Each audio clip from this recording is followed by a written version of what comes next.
She thought she had finally found love after years of heartbreak, but within 8 short weeks she would lose her house, her savings, and nearly everything she owned.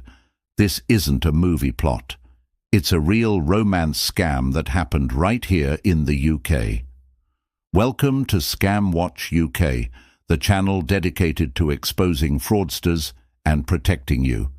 If you find this story shocking, please like and subscribe so we can warn more people and prevent this from happening to someone else. Her name is Susan. She's 58 years old, recently divorced, and feeling the deep ache of loneliness that many of us can understand. Like millions of others looking for a connection, she joined Facebook. And that's when he messaged her. A handsome, silver-haired man named Michael. He had a kind smile and warm eyes. He was the man who would systematically destroy her life without ever meeting her in person. It all began so innocently. They started talking every single day. A good morning message would be waiting for her when she woke up. A good night message was the last thing she saw before she slept. He flooded her with compliments, telling her she was beautiful, intelligent, and special. He built a world for just the two of them, a world where she felt seen and cherished for the first time in a very long time. He shared a story of his own heartbreak, claiming his wife had tragically passed away from cancer a few years ago. This was a calculated move. He created a narrative of shared pain, making Susan feel like he was the only person who truly understood her own sense of loss and loneliness after her divorce. He used words like soulmate and destiny. He wasn't just flirting, he was weaving a powerful emotional web. This is the crucial first stage of almost every romance scam. It isn't about money, not yet. It's about forging an intense emotional bond, a connection so deep that the victim feels they've found the one person on earth who truly gets them. He was patient, investing weeks into building this foundation of trust and affection. He sent her poems, talked about their future together, and painted a picture of a perfect life they would share. He was selling her a dream, and she was desperate to buy it. Once he was certain he had her heart, the second phase of the scam began. Michael told her he was an engineer working on a lucrative contract overseas, somewhere remote like an oil rig or a construction project in Dubai. This provided a perfect excuse for why they could never meet in person and why video calls were always impossible due to poor connection. The distance made their connection feel even more special, a love story spanning continents. Then came the first test. He casually mentioned a problem. A piece of vital equipment had supposedly broken down, and a payment from his client was delayed, putting the entire project at risk. He sounded stressed, worried, and vulnerable. Notice he never directly asked for money. That's a key tactic. He presented a problem and then waited. He knew that Susan, now deeply in love and desperate to help her soulmate, would feel compelled to offer. He made her feel like helping him was her idea. And she did. She offered to send him some money to tide him over. "Just a small loan," he'd say. "I'll pay you back as soon as my payment comes through next week." It started with $500, a manageable amount. He was full of gratitude, telling her she was his savior, his angel. This positive reinforcement made her feel good, like she was an essential part of his life and his success. But the problems kept coming. A few days later, there was a customs issue that required a fee. Then, a tax payment that was unexpectedly due. The amounts started to grow. From $500, it became $2,000, then $5,000. Each time, he had a convincing story, backed up by fake invoices and official-looking documents he'd created. By now, Susan wasn't just financially invested, she was emotionally trapped.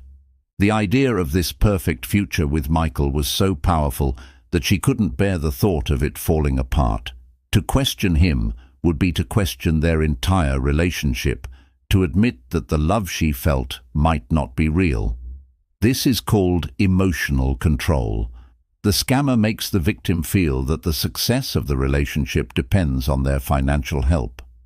Any hesitation is framed as a lack of trust or a lack of love. He kept pushing. The demands grew larger and more urgent. He told her about a final massive payment he needed to make to secure a multi-million-pound contract bonus, a bonus he promised they would share.